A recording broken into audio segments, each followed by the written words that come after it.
Have you ever wondered why, after reading dozens of books about autism, watching hundreds of videos about ADHD, and following every expert's advice, you still feel lost? Because techniques change, therapies evolve, methods become obsolete. But there's something that has survived 2,300 years intact, tested on battlefields, in imperial palaces, and in the most extreme situations of the human condition: the Stoic virtues. When Zeno of Citium founded Stoicism in 300 BC, he wasn't creating just another abstract philosophy. He was forging an operating system for the human soul, a set of internal principles that function independently of external circumstances. And if there's anything parents of neurodivergent children know intimately, it's circumstances we cannot control. The Stoics identified 4 cardinal virtues: wisdom, courage, justice, and temperance, as the pillars of an excellent life. Later, other Stoic philosophers added complementary virtues that together form a complete map for navigating human complexity. And there's no more intense laboratory for testing virtue than raising a child whose brain operates outside conventional patterns. Marcus Aurelius lost 9 of his 13 children. Musonius Rufus was exiled 3 times by tyrants. Epictetus was born a slave and remained permanently disabled. These men weren't philosophizing from the comfort of ivory towers. They forged wisdom in the fire of real suffering. And here's the truth: no one tells you. Your neurodivergent child doesn't need you to be perfect. They need you to be virtuous. There's an abysmal difference between these two things. Perfection is impossible and paralyzes you. Virtue is accessible and liberates you. This video isn't about 7 steps to fix your child, because your child isn't broken. It's not about miracle techniques to normalize behaviors, because normalcy is a prison disguised as a goal.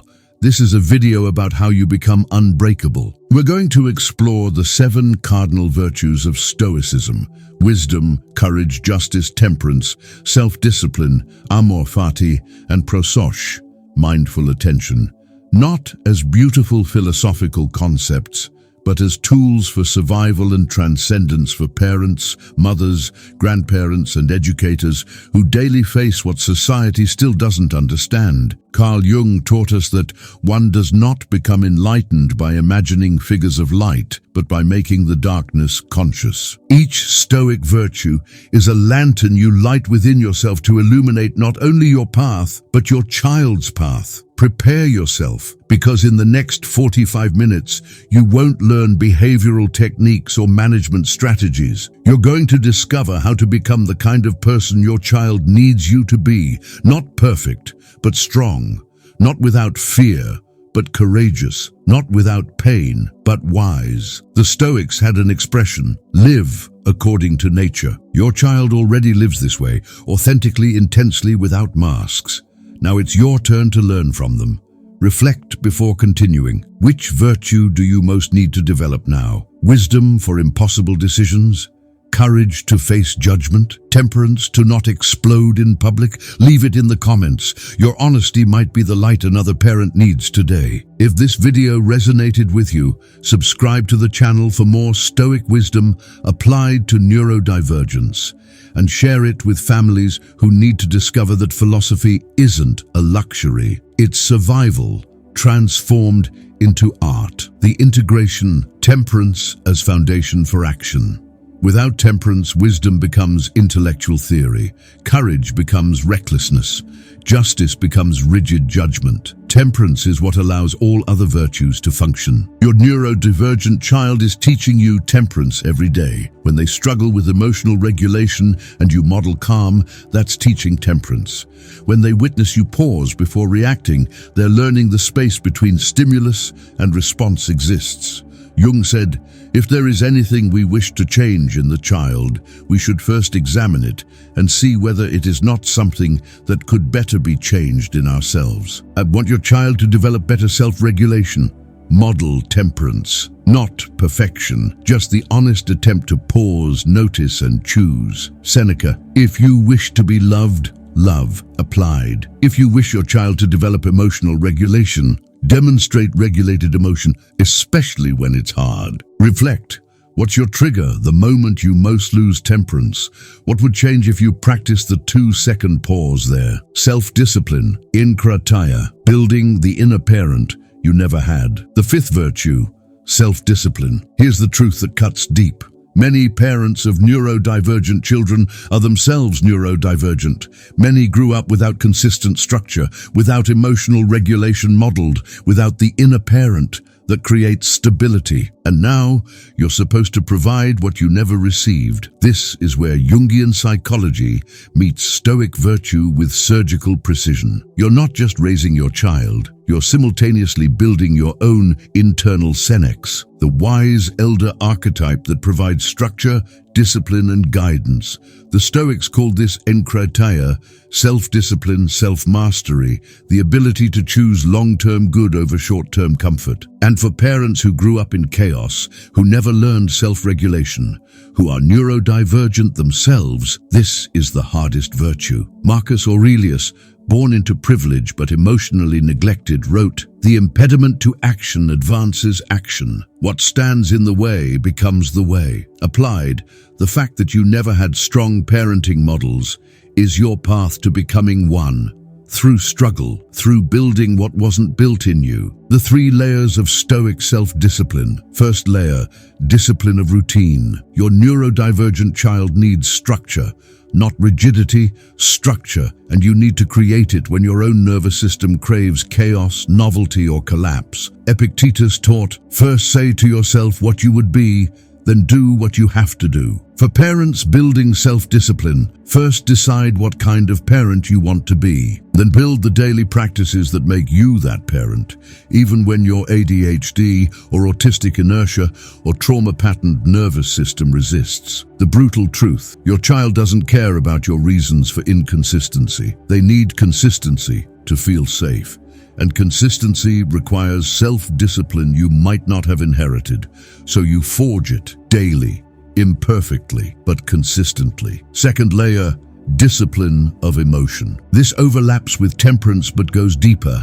Self-discipline is feeling your feelings without letting them determine your actions. Seneca, true happiness is to enjoy the present without anxious dependence on the future. For parents, this means feel the grief, the exhaustion, the overwhelm, and still show up for bedtime routine, still do the therapy exercises, still advocate at school, not because feelings don't matter, because disciplined action despite difficult feelings is what creates change. Jung's concept of shadow work is relevant here. You have to acknowledge your own dysregulation, your own trauma responses, your own moments of wanting to abandon everything. Acknowledge them. Then choose differently. That's self-discipline as shadow integration. Third layer, discipline of boundaries. This is the self-discipline of saying no to yourself, to your impulse to check your phone during playtime, to your temptation to vent to your child about adult stresses, to your desire to take the easy path that harms your child's development. Self-discipline means choosing their needs over your comfort, repeatedly. The Stoics practiced voluntary discomfort, choosing hardship to build psychological strength. Your version, choosing the difficult conversation with the school, choosing to maintain the bedtime routine even when exhausted, choosing to stay present during the meltdown instead of dissociating. Not because you're a martyr, because short-term discipline creates long-term ease, and your child's well-being requires it. The practice, building your internal senex. Jung identified the senex archetype, the wise elder, the structured father, the disciplined guide. Many parents never had a functional senex in their own childhood. Now they must construct one internally while simultaneously providing it externally to their child. Daily practice, the senex question. Before each parenting decision, ask, what would the wise, structured, caring elder do here? Not what your reactive inner child wants. Not what the wounded adolescent demands. What would wisdom, structure, and care choose? This isn't about perfection, it's about direction. Each time you choose the Senex response, you're building that archetype stronger. Each time you slip into reactive patterns, you notice, reset, recommit. That's self-discipline.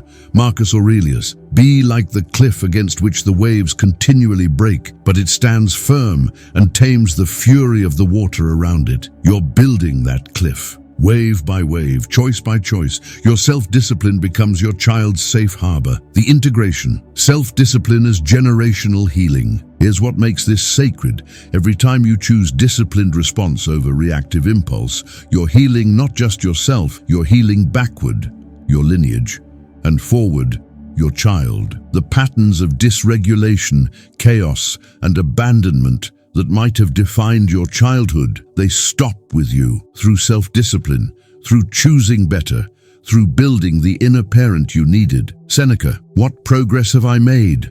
I have begun to be a friend to myself. That's the essence of self-discipline, becoming the parent to yourself that you needed, so you can be that parent to your child. Reflect. What's one pattern from your childhood you're choosing to do differently? How does self-discipline support that choice? Amor fati, loving the fate that brought you this child exactly as they are. The sixth virtue, love of fate. Nietzsche wrote, "My formula for greatness in a human being is amor fati, that one wants nothing to be different, not forward, not backward, not in all eternity." The Stoics understood this 2,000 years earlier. Marcus Aurelius, "A cucumber is bitter, throw it away. There are brambles in the path, turn aside. That is enough. Do not go on to say, why were such things made in the world?" Applied to your life. Your child is neurodivergent? Don't ask why. Don't wish it different. Love that this is your fate, completely. This isn't toxic positivity.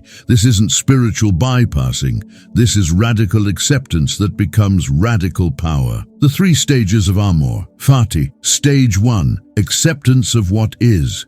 You've been fighting reality, fighting the diagnosis, fighting your child's different neurology, fighting for them to be different. Stop fighting. Surrender to what is. Epictetus, don't demand that things happen as you wish, but wish that they happen as they do happen, and you will go on well. This sounds passive. It's not. It's the most active choice possible, choosing reality over fantasy. The fantasy child who never existed, grieve them. Then release them. The real child in front of you with their unique neurology, their specific challenges, their particular gifts, that's who you love, completely, without conditions. Stage 2, gratitude for what is. This is where most people think you've lost your mind. Be grateful my child struggles, grateful for the meltdowns, the sensory overload, the social challenges. Yes, and here's why. Because this specific child with this specific neurology is teaching you things you could learn no other way. Patience you didn't know you had, strength you didn't know existed, love without conditions you'd never experienced before. Marcus Aurelius lost 9 children. He wrote, "When you arise in the morning, think of what a precious privilege it is to be alive, to breathe, to think, to enjoy, to love, not despite loss, through loss, not avoiding pain, finding meaning in it." Your child's neurodivergence isn't tragedy. It's the fire that forges who you're becoming. Seneca, difficulties strengthen the mind, as labor does the body. Your difficulties with your child, they're creating a version of you that couldn't exist any other way. That's not consolation. That's truth. Stage 3, desire for what is. This is the final transformation, not just accepting fate, not just being grateful for it, actively wanting this specific fate exactly as it is, because it's yours. Nietzsche again. Was that life? Well then, once more, would you choose this life again, this child, these challenges? Amor fati says, yes, 1,000 times yes, because through this, I become who I truly am. Jung's concept of individuation, becoming your true self, doesn't happen through easy paths. It happens through integration of shadow, acceptance of fate, and transformation through suffering. Your neurodivergent child is your individuation teacher, not by making life easy, by making life real. The practice of amor fati, daily practice, the gratitude reframe. When you face the hardest moment, 1. Acknowledge, this is difficult. 2. Accept, this is my reality right now. 3. Reframe, what is this teaching me? 4. Choose, I choose to love this fate because it's mine. Not because difficulty disappears, because your relationship with difficulty transforms. The integration, amor fati as ultimate freedom. All other virtues prepare you for this one. Wisdom shows you what is. Courage lets you face it. Justice helps you distribute energy wisely. Temperance gives you space to respond. Self-discipline builds consistency. And amor fati transforms everything into fuel for growth. Your child doesn't need you to wish they were different. They need you to love them as they are, completely, fiercely, without reservation. And the practice of amor fati makes that love possible, not through denial of difficulty, through integration of difficulty into love itself. Cleanthes, the Stoic philosopher, wrote in his hymn to Zeus, "Lead me, Zeus, and you, fate, to wherever I am assigned by you. I'll follow without hesitation, even if I grow cowardly and resist. I'll have to follow anyway." Your version, this child is mine. This neurology is theirs. This fate is ours. I choose to love it completely, not because it's easy, because it's true. Reflect. What aspect of your child's neurodivergence are you still fighting? What would change if you chose to love that specific aspect? Wisdom. Phronesis. Why your neurodivergent child requires a philosophy, not a manual. The first cardinal virtue. Practical wisdom. Seneca wrote in his letters to Lucilius, "We are not learning for school, but for life." And then he made a devastating distinction that most people ignore. There's a difference between knowledge, episteme, and wisdom, phronesis. Knowledge is the accumulation of information. Wisdom is knowing what to do with it when life pins you against the wall at 3 a.m. Have you noticed that you possess an entire library of knowledge about autism, ADHD, and neurodivergence? You know the diagnostic criteria, understand sensory strategies, have read about hyperfocus and emotional dysregulation. But when your child has a meltdown at the supermarket, when the school calls for the 5th time this week, when you're alone in the dark hearing incomprehensible screams, all that knowledge evaporates like mist in sunlight. Why? Because manuals work with machines. Your child is a living mystery. The Stoics called wisdom phronesis, the virtue of judging correctly in specific, unique, unrepeatable situations. It's not mechanical application of rules. It's deep perception of the singular nature of each moment. And if there's anything neurodivergent children absolutely demand from us, it's exactly this: wise presence that responds to what is, not to what should be. Marcus Aurelius in Meditations asks, "Do you have reason to see this as misfortune? Or could it perhaps be a test of your rational capacity?" He's teaching us that wisdom begins with radical reframing of the question. You ask, why can't my child behave like other children? Stoic wisdom reframes, what virtue is this specific situation inviting me to develop? You ask, when will this end? Wisdom responds, what can I learn while it lasts? Carl Jung teaches us that individuation, the process of becoming who we truly are, cannot follow a prefabricated map. Each psyche is a unique archipelago, and your neurodivergent child is showing you this with brutal clarity. Their brain didn't read the typical development manuals. Their sensitivity didn't consult social norms.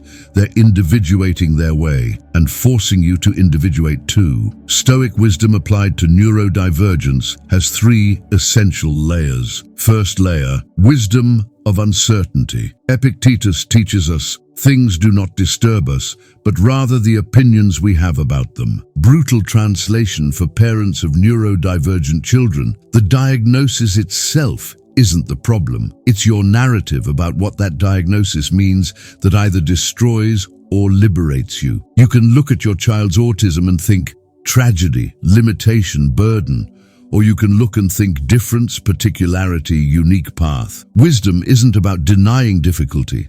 It's about not drowning in the catastrophic stories you tell about it. Musonius Rufus, The Stoic philosopher known as the Roman Socrates said that true philosophers don't just teach, they live what they teach. He applied this especially to raising children. Wisdom isn't what you intellectually know about neurodivergence. Wisdom is how you respond when theory meets real chaos. Second layer, wisdom of context. Heracles, a Stoic philosopher from the 2nd century, created the famous theory of concentric circles of concern, beginning with yourself and expanding to family, community, humanity. He taught that wisdom is knowing where to invest limited energy in which circle and at what moment. For parents of neurodivergent children, this is pure philosophical gold. You can't simultaneously fight the school that doesn't understand, the family that judges, the society that excludes, the medical science that delays, your own exhaustion, the crisis of the present moment. Wisdom is discerning what's urgent now, what can wait, what isn't under my control at all. Seneca wrote, "Life is long enough, and it has been given to us in generous measure to accomplish the greatest things if we employ it well." But parents of neurodivergent children experience the opposite. Life seems too short, hours insufficient, energy depleted. Why? Because they're investing wisdom in the wrong places, spending finite strength trying to change what doesn't change, fighting with reality instead of wisely dancing with it. Third layer, wisdom of particularity. Buddhism teaches, if you've met one person with autism, you've met one person with autism. Each being is an unrepeatable universe. The Stoics would completely agree. Chrysippus, the third leader of the Stoic school, argued that logos, universal reason, manifests in infinitely particular forms in each being. Your child isn't an autistic person. They are this specific autistic person with this sensory profile, this emotional rhythm, this unique way of processing the world. Wisdom begins when you stop trying to fit them into categories and start observing who they actually are. Jung called this process active imagination, the capacity to stay present with what emerges without forcing predetermined forms. Your child is teaching you this every day. When you try to apply the manual and it doesn't work, they're not failing. You're being invited to wisdom, to see this child in this moment with this need. Seneca wrote in on the shortness of life. It's not that we have a short time to live, but that we waste much of it. Parents of neurodivergent children know this intimately. You can waste years fighting against your child's nature, trying to mold them into something easier, more acceptable, more typical. Or you can invest that same time in the wisdom of radical acceptance, which isn't resignation but clear vision of what is, followed by skillful action. The Stoic practice of wisdom. Marcus Aurelius practiced a daily exercise he called premeditation of adversity, imagining difficult scenarios to prepare the mind. For parents of neurodivergent children, this isn't morbid pessimism, it's strategic preparation. Before going to the supermarket, you can practice wisdom. My child might experience sensory overload. If that happens, I won't see it as failure. I'll see it as their nervous system communicating. I'll respond with presence, not panic. And before the family gathering, you can practice, someone will probably say something ignorant.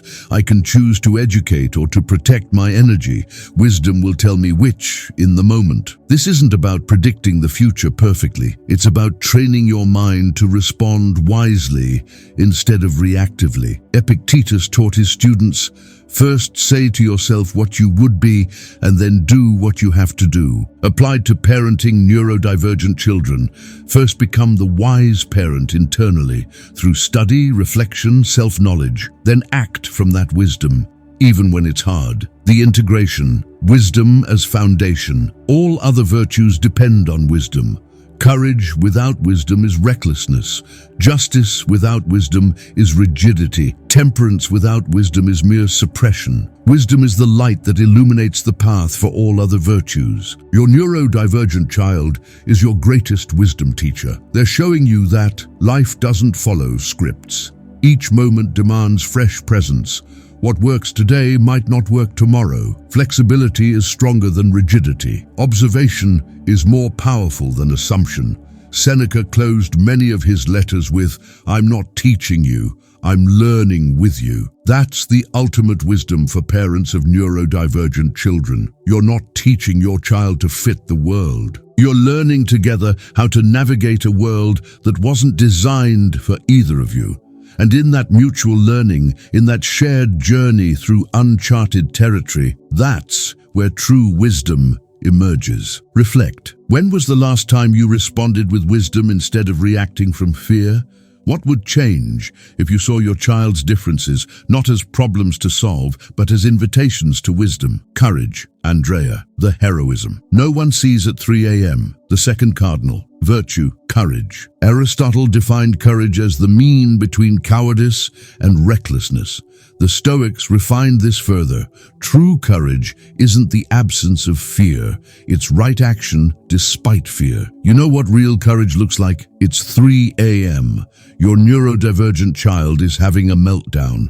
It's the 5th consecutive night. You're exhausted beyond description.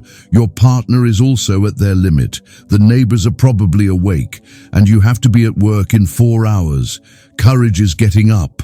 Again, it's not dramatic. There are no cameras. No one is applauding. It doesn't look like movie heroism, but it's the purest courage that exists, the kind the Stoics actually valued. Marcus Aurelius wrote in Meditations, "At dawn, when you have trouble getting out of bed, tell yourself, I have to go to work as a human being. What do I have to complain about if I'm going to do what I was born for?" He was talking about ruling an empire. You're ruling a household with a child whose nervous system operates differently. The courage required is identical. Epictetus, who lived as a slave with a permanent disability, taught, "Circumstances don't make the man, they reveal him." Every parent of a neurodivergent child knows this intimately. You discovered reserves of courage you didn't know you had, not because you wanted to be courageous, because circumstances demanded it. The 3 layers of Stoic courage.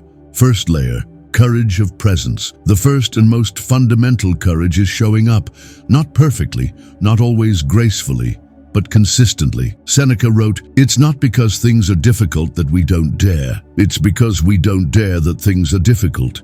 Every morning you face uncertainty. Will today be a good day? Will your child manage at school? Will you? You don't know. Courage is starting anyway. This is the courage Stoics called living according to nature. Your child's nature includes their neurodivergence. Your nature includes being their parent. Courage is accepting both, fully, without escape routes. Second layer, courage of vulnerability. Here's what mainstream culture won't tell you about courage. The most courageous act is admitting you don't have all the answers. The therapist asks, "How are things at home?" Courage is answering honestly, not performing competence. The school wants a meeting. Courage is advocating for your child without apologizing for their existence. The family judges. Courage is protecting your child without needing their approval. Jung wrote, "The privilege of a lifetime is to become who you truly are." For parents of neurodivergent children, this means courageous authenticity, dropping the mask of everything's fine, stopping the performance of having it all together, being real about the struggle. This isn't weakness. This is the courage of truth. The Stoics valued truth above all else. Epictetus, "If you want to improve, be content to appear foolish and stupid." Translation, be content to appear struggling, uncertain, learning, because that's the truth. Third layer, courage of boundaries. This is the courage no one prepares you for. The courage to say no. No to the therapy that harms your child. No to the school that refuses accommodations. No to family members who demand your child act typical. No to your own internalized shame about your child's differences. No to sacrificing your child's authentic ways of being for other people's comfort. Marcus Aurelius, "You have power over your mind, not outside events. Realize this, and you will find strength." The courage of boundaries is understanding what you can control, your response, your choices, your protection of your child, and what you can't, other people's judgments, opinions, comfort levels. The courage of advocacy. When you walk into an IEP meeting and calmly, firmly demand appropriate support for your child, that's courage. When you correct someone using outdated, harmful language about neurodivergence, that's courage. When you choose your child's well-being over social approval, that's Stoic courage in its purest form. Cato the Younger, the Stoic statesman, stood alone in the Roman Senate against Julius Caesar's tyranny. He lost politically, but he never lost his integrity. He knew that sometimes courage means standing alone. You know that feeling when you're the only one at the family gathering defending your child's need for accommodations, when you're the only one at school meetings pushing back against harmful assumptions. That's your Cato moment. That's when you're most stoic, the courage of letting go. Here's the paradox. The Stoics understood deeply. Sometimes the greatest courage is surrender, not surrender to helplessness. Surrender to reality. The reality that your child won't be typical. The reality that some challenges won't be solved. The reality that life will demand constant adaptation. The courage to release the fantasy child and fully embrace the real one. Seneca, we suffer more in imagination than in reality. You suffered deeply when you held the fantasy of who your child should have been. The courage to release that ghost, that's liberation. The daily practice of courage. Marcus Aurelius would remind himself each morning, "Today I will meet interfering, ungrateful, violent, treacherous, envious, unsocial people." Not pessimism, preparation. Not cynicism, courage. Your version. Today, my child might have a meltdown in public. Someone might judge. I might reach my limit. And I will respond with courage. Not perfection, but presence. Not control, but wisdom. The Stoics practiced what they called negative visualization, imagining worst-case scenarios not to induce anxiety, but to build psychological resilience. When you've already faced the worst in your mind with courage, the actual moment becomes manageable. Before the doctor's appointment where they might deliver difficult news, before the school meeting where you might face resistance, before the therapy session where progress might be slow, practice courage beforehand. Then deploy it in the moment. The integration. Courage enables all other virtues. Without courage, wisdom stays theoretical. Justice becomes compromise. Temperance becomes avoidance. Courage is the virtue that transforms philosophy into action. Your neurodivergent child is teaching you courage every day. When they exist authentically in a world that demands conformity, that's courage. When they communicate their needs even when it's hard, that's courage. When they keep trying despite repeated failure, that's the courage of heroes. And you're learning the same courage. Not the Hollywood version, the Stoic version. The courage that wakes up exhausted and shows up anyway. The courage that advocates despite judgment. The courage that loves without conditions. The courage that says, my child is perfect, exactly as they are, in a world that disagrees. That's the courage Marcus Aurelius, Epictetus, and Seneca would recognize instantly. That's the courage that changes everything.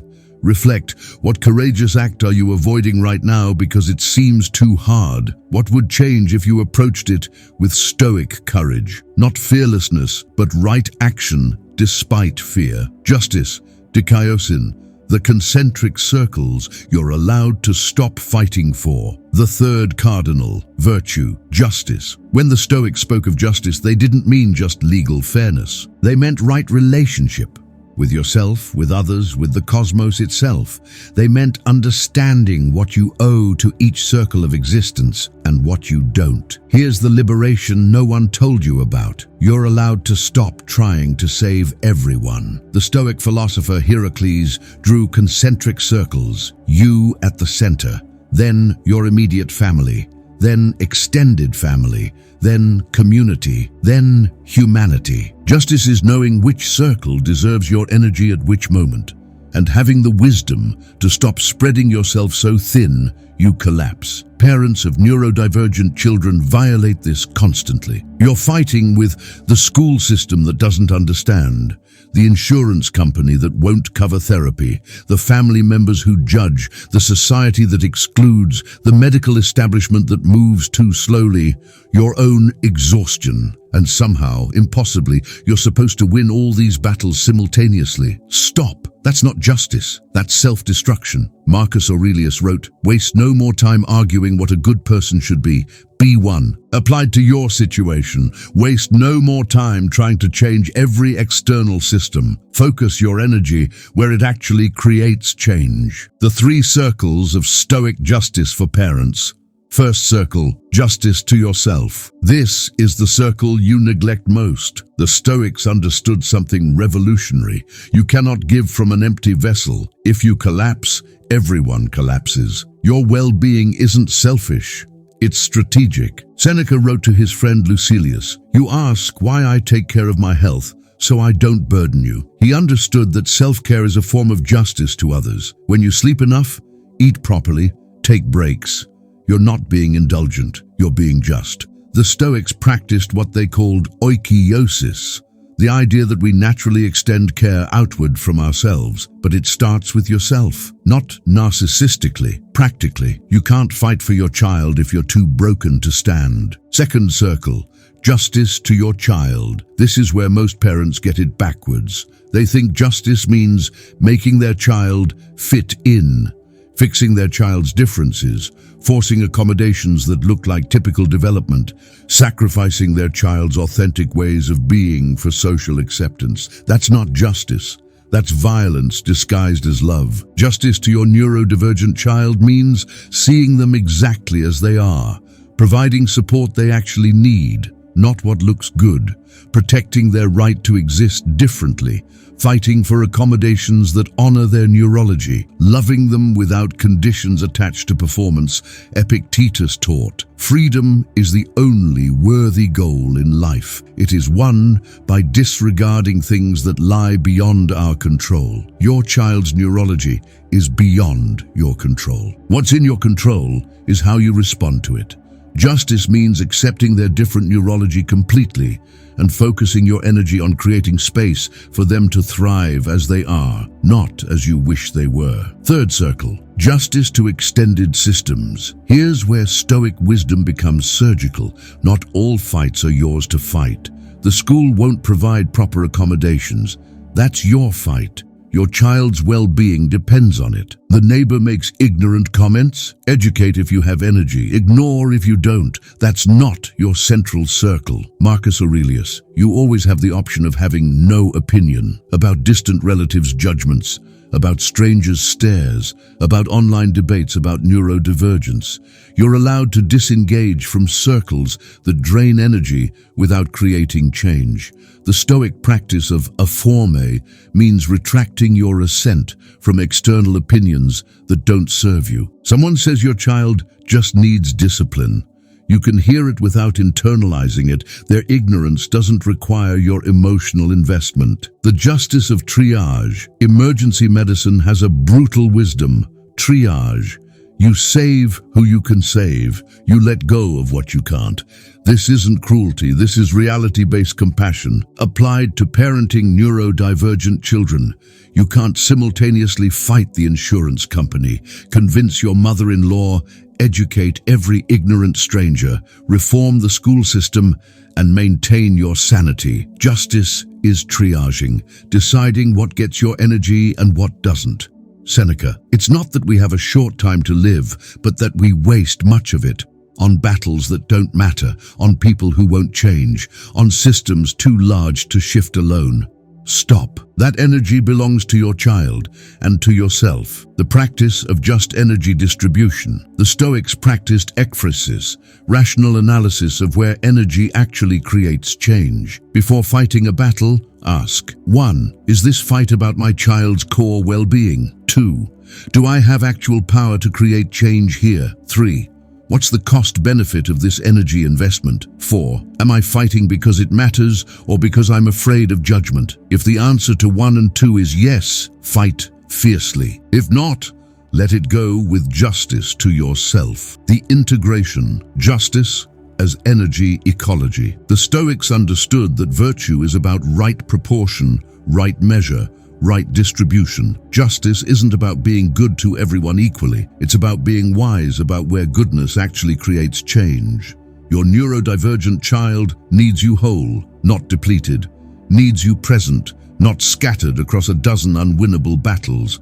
Needs you focused, not fragmented. That's justice. And here's the secret the Stoics knew. When you focus your energy on the circles that matter, those circles expand naturally. When you're not wasting energy on distant opinions, you have more for your child.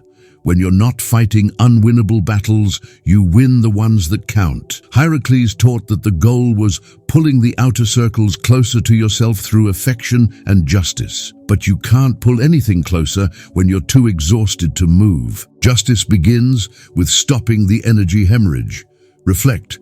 Which circle are you over-investing in that's draining energy from your child? Which battle can you stop fighting with justice to yourself? Temperance, sophrosine, the two sacred seconds between stimulus and response. The fourth cardinal virtue, self-control. Viktor Frankl, survivor of Auschwitz, wrote, "Between stimulus and response, there is a space. In that space is our power to choose our response. In our response lies our growth and our freedom." The Stoics knew this 2,000 years before Frankl. They called it sophrosine, temperance, self-control, the power to pause between impulse and action. And nowhere is this virtue more tested than in parenting a neurodivergent child. Aisle 7 at the supermarket. Your child experiencing sensory overload, having a meltdown.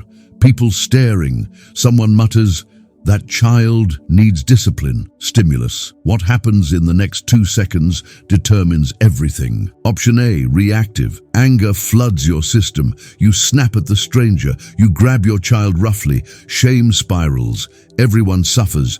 No space, just reaction. Option B, tempered. You feel the anger. You notice the judgment. And you pause. 2 seconds. My child is overwhelmed, not misbehaving. This stranger's opinion doesn't matter. My child needs me present, not reactive. You act from wisdom, not impulse. That 2-second pause, that's Stoic temperance. That's revolution. Marcus Aurelius practiced this constantly. You have power over your mind, not outside events. Realize this, and you will find strength. Temperance is that power. The power to feel everything and still choose wisely. The 3 dimensions of Stoic temperance. First dimension, temperance of emotions. The Stoics never said don't feel emotions. They said don't be controlled by them. Huge difference. Your anger at injustice toward your child is legitimate. Your grief about challenges is real. Your frustration with systems that fail is valid. Feel them, don't suppress them, just don't let them drive the car. Seneca, anger is temporary madness. And parents of neurodivergent children face constant triggers for anger, ignorant comments, denied services, systemic failures, daily exhaustion. Temperance isn't about not getting angry, it's about not acting from anger. The practice, notice, name, choose. Bears notice, I'm feeling rage right now. Name, because that person just insulted my child's existence. Choose, I can respond from wisdom or react from rage. Which serves my child better? That pause between name and choose, that's temperance. Second dimension, temperance of expectations. This is the temperance no one warns you about. The self-control to release your expectations of how things should be. You had expectations, typical development, easy childhood, conventional milestones. Reality delivered something else. Temperance is the strength to grieve those expectations and then release them. Not because you don't care, because clinging to them creates suffering without changing reality. Epictetus taught, don't seek for things to happen as you wish, but wish for things to happen as they do, and you will be content. For parents of neurodivergent children, this sounds impossible, but it's not about passive acceptance. It's about active wisdom. Seeing reality clearly and working with it, not against it. Third dimension, temperance of response. This is where temperance becomes surgical precision. The school calls about another incident. Temperance gives you choices. React defensively, immediate, but creates conflict. Respond strategically, tempered, creates change. Your family member makes another ignorant comment. Temperance gives you options. Explode, satisfying but ineffective. Educate depends on your energy. Disengage. Sometimes the wisest temperance is silence. Marcus Aurelius. The best revenge is not to be like your enemy. When someone treats your child with ignorance, temperance means not responding with ignorance back, not because they deserve better, because you and your child deserve better. The Stoic practice of temperance. The ancient Stoics practiced prosos, constant attention to your mental state. Modern neuroscience validates this. Self-awareness creates the space for self-control. Daily practice, the 2-second pause protocol. 1. When triggered, breathe, literally. 2. Full breaths. 2. Ask, what's the wise response here? 3. Choose that, even if it's harder. This isn't suppression. This is regulated power. The difference between a forest fire and a controlled burn. Both involve fire. One destroys, one renews. Prosos, mindful attention. Your neurodivergent child is your hidden Zen master. The 7th and synthesizing virtue, prosos. The ancient Stoics had a practice they considered foundational to all others. Prosos, constant mindful attention. Not meditation on a cushion. Attention to the present moment, exactly as it is, continuously. And here's what nobody tells you. Your neurodivergent child already masters this. They are prosos incarnate. Watch them. When they hyper-focus, they're completely present.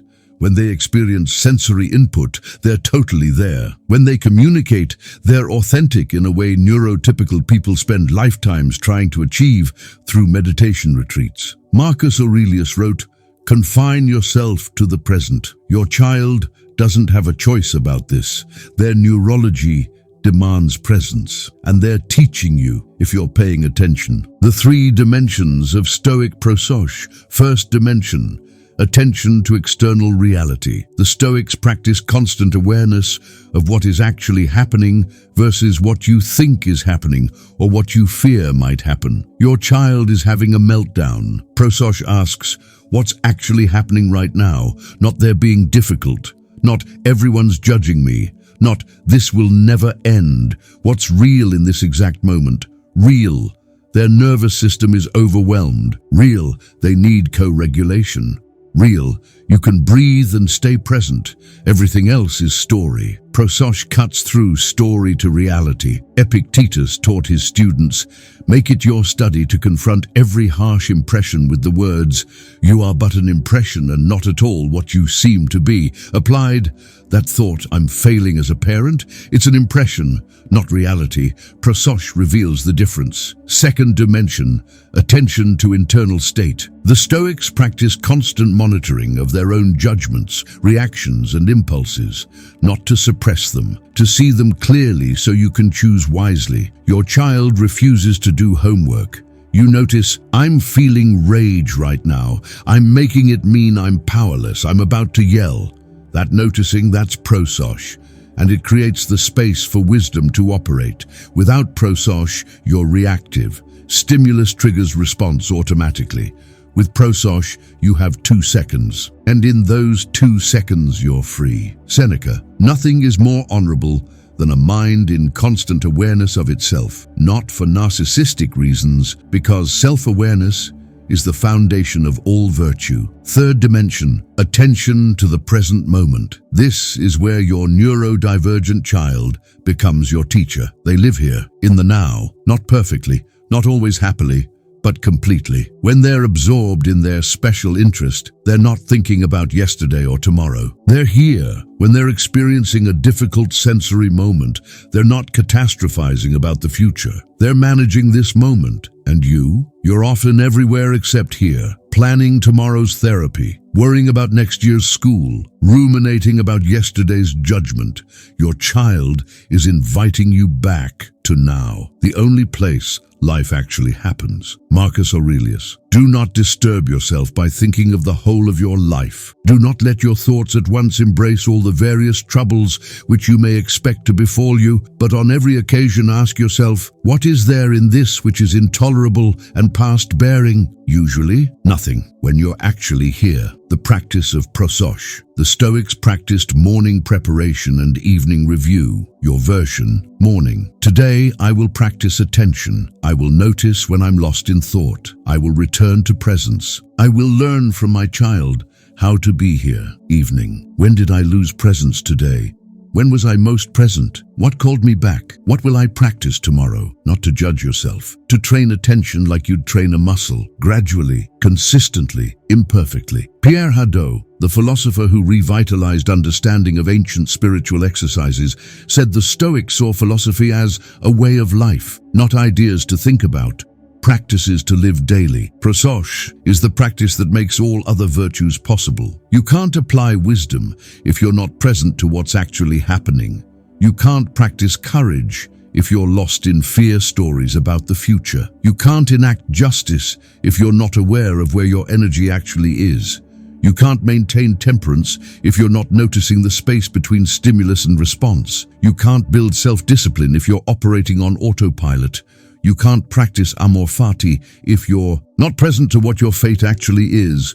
Prososh is the meta-virtue, the virtue that enables all others. The integration. Your child as prososh teacher. Watch your neurodivergent child closely. They're demonstrating presence constantly. When they're absorbed in their interest, that's prososh. When they communicate directly without social masking, that's prososh. When they respond to their sensory needs immediately, that's prososh. When they exist authentically without performing normalcy, that's prososh. They're not trying to be mindful. They are mindful, not in some transcendent spiritual way. In the raw, immediate, this is what's real right now way. And they're inviting you to join them there. In reality, in this moment, in the only place where life and love and virtue actually exist. Seneca closed his letters with, "Keep this thought handy when you feel a fit of rage coming on. It isn't manly to be enraged. Rather, gentleness and civility are more human and therefore manlier. A real man doesn't give way to anger and discontent." Your version, keep this thought handy when you feel overwhelmed. Return to presence. This moment, this breath, this child, that's all there is, that's everything. The practice, set 3 prososh alarms daily. When they sound, stop, breathe. Notice where you are, notice where your child is. Come back to now, just for 30 seconds. 3 times a day, because prososh isn't built in spiritual retreats. It's built in thousands of micro-returns to now during ordinary life. The final synthesis of the 7 virtues. Wisdom teaches you what to do. Prososh keeps you present to do it. Courage gives you strength to act. Prososh keeps you aware of when to act. Justice shows you where to invest energy. Prososh keeps you attuned to the real circles. Temperance teaches you self-control. Prososh gives you the 2 seconds between stimulus and response. Self-discipline builds your inner senex. Prososh keeps you vigilant against slipping into reactive patterns. Amor fati makes you love your fate. Prososh keeps you in your present fate, not in fantasies. And prososh is the glue. It's what transforms 6 philosophical virtues into lived life. Cleanthes ended his hymn to Zeus by asking, "Teach us to honor what is honorable, so that we may not cease to sing your work." Your neurodivergent child is divine work, not despite neurodivergence. Through it, and when you're present, totally, vulnerably, courageously present, you honor that work. You sing that unique song that only the 2 of you can sing together. This is the legacy that doesn't age, the memory of having been seen completely by someone who was really there. Final reflection on the virtues. Marcus Aurelius asked, "What prevents your soul from being good?" Of the 7 virtues, wisdom, courage, justice, temperance, self-discipline, amor fati, prososh, which one do you most need to cultivate to become the parent your child needs? Comment on a specific practice you'll begin tomorrow. Marcus Aurelius wasn't born an emperor. Seneca wasn't born wise. Epictetus wasn't born free. And you weren't born prepared to be the parent of a neurodivergent child. But here's the brutal and liberating truth that crosses 2,300 years of Stoic philosophy. No one is born ready. We all become through the choices we make repeatedly, especially when it's difficult. You've just walked through the 7 cardinal virtues that sustained emperors, liberated slaves, and guided human beings through the most extreme situations of existence. And now they're yours. Wisdom, phronesis, taught you that your child doesn't need a manual. They need you observing them with philosophical attention, learning who they truly are, not who they should be. Courage, Andrea, showed you that at 3 a.m., in the middle of chaos, the smallest act of solid presence is true heroism. Courage doesn't shout. Sometimes courage is just staying. Justice, dikaiosine, freed you from the tyranny of trying to save all circles simultaneously. You learned, be just to yourself first, so you can then be just to your child, and let the outer circles receive what your finite energy allows. Temperance, sophrosine, gave you the 2 sacred seconds between feeling and acting. In aisle 7 of the supermarket, with judgment all around, you discovered regulated power is more powerful than uncontrolled explosion. Self-discipline revealed that you're building the Senex you never had, brick by brick, choice by choice, and that each time you act differently from your parents, you're healing generations backward and forward. A Mafati broke the ice around your heart. You released the ghost of the child who never existed and embraced the real, living, magnificently unique child who stands before you. And in that surrender, you found freedom. Prososh synthesized everything. You understood that your child already lives in the total present, and that they're your hidden teacher, showing you how to return to now, where life really happens. These 7 virtues aren't a destination, they're daily practice. You'll fail, you'll explode, you'll wish everything were different, you'll forget Prososh and live on autopilot for entire days. And that's okay, because Stoicism isn't perfection, it's return. Seneca, it doesn't matter how many times you fall. What matters is how many times you get up. Every morning is a fresh start. Every crisis is a new chance to practice virtue. Every breath is an opportunity to be present. And when you reach the end, because we all will, your child won't remember the perfect days that never existed. They'll remember the real days when you were there, present, imperfect, but theirs. Marcus Aurelius wrote in the final pages of Meditations, the perfection of character, to live each day as if it were your last, without agitation, without torpor, without pretense. You are the stoic warrior your child needs, not because you're perfect, but because you choose day after day, virtue over reactivity, presence over absence, love over resentment. And that choice, repeated 1,000 times in 1,000 small and large moments, is what transforms ordinary parents into living philosophers. Welcome to the Stoic lineage. Marcus Aurelius, Seneca, Epictetus, and now you. Stoic reflection. Of the 7 virtues we explored, which one touched your soul most deeply? Comment below which virtue you most need to cultivate and why. Your honesty might be the light another parent needs today. Deepen your journey. If this video transformed your perspective on Stoic philosophy applied to neurodivergence, subscribe to the channel and hit the bell so you don't miss upcoming videos where we'll continue exploring ancestral wisdom for modern challenges. Practice the virtues. Choose one virtue to practice intensively this week. Monday, wisdom. Observe without judging. Tuesday, courage. Face a small fear. Wednesday, justice. Review your energy circles. Thursday, temperance. Pause before reacting. Friday, self-discipline. Do something different from your parents. Saturday, amor fati. Give thanks for something difficult. Sunday, prososh. Be fully present. Share the wisdom. Share this video with parents, grandparents, teachers, and caregivers who need to discover that philosophy isn't academic luxury. It's a tool for survival and transcendence. Stoic commitment. In the comments, complete this sentence. Today I choose paralyzes and virtue because my child deserves a parent who Embark. Your public declaration is a commitment to your philosophical future. In the final words of Marcus Aurelius in Meditations, do not be distracted. Keep yourself simple, good, pure, serious, without affectation, a lover of justice, pious, kind, affectionate, firm in the performance of duty. Your child doesn't need a perfect parent. They need a stoic parent.